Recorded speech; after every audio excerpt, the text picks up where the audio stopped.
पानी, किस्मत की लकीरों में किस न बरसात। हेलो, मोबाइल कान से लगाते गाड़ी का दरवाज़ा खोल रहा था। आरिश, कहाँ रहते हो तुम? जब से तुम्हारा निकाह हुआ है इस सो कॉल्ड कज़न से तुम बहुत मसरूफ़ रहने लगे हो। दूसरी तरफ आनिया तंजिया लहजे में इससे मुखातब थी।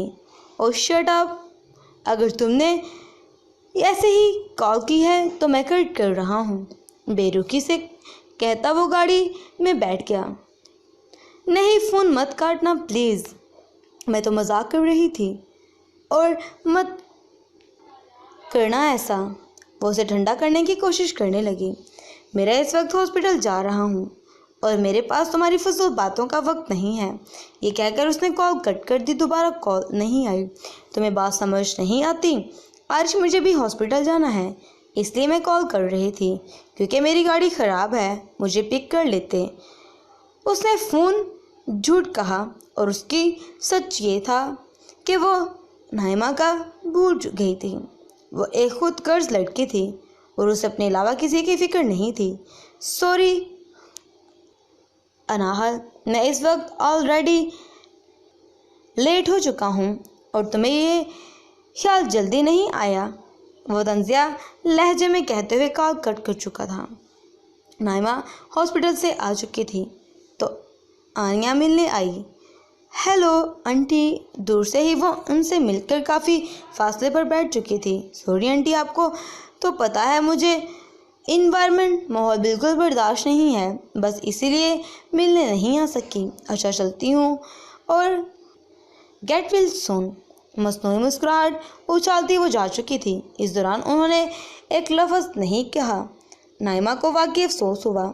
इस हादसे ने उसे इंतहाई हसास बना दिया था। मौत को करीब से देखा था। अगर कुछ हो जाता तो इस सोच से ही उसके अंदर फिर से डर की लहर दौड़ आ गई। ये सच था, वो अपनी इकलौती बहन और भांजी से बेहद मोहब्बत कर रही थी क्योंकि उसके पास उसका रिश्ता बचा था।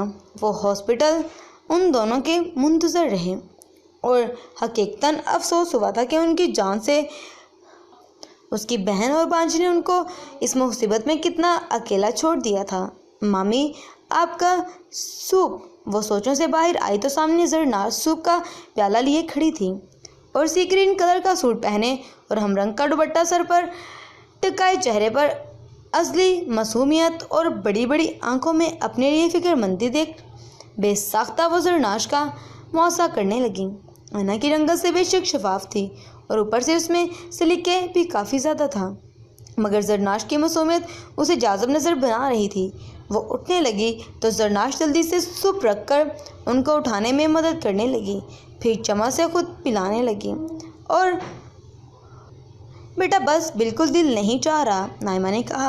आंटी बस थोड़ा सा पी लें, फिर दवाई भी लेनी है। नाइमा को शर्मिंदगी हुई। उन्होंने अब तक आनिया के साथ कोई अच्छा सलूक नहीं किया था। उनके रवैये की वजह से एक अजनबियत की दीवार थी जो उनके दरमियान हाइल थी। आज वक्त ने उनको जरनाश का ही मोहताज कर दिया था। उनके तमाम काम जरनाश ही करती और नाइमा को अपने पिछले सलूक पर शर्मिंदगी हो रही थी। उनकी सगी भांजी ही किस तरह उनसे मिल रही थी, ये काम तो दूर की बात है। पता नहीं जरनाश ना होती तो मेरा क्या होता, किसी मुलाजमा के रहम करम पर ही जी रही होती।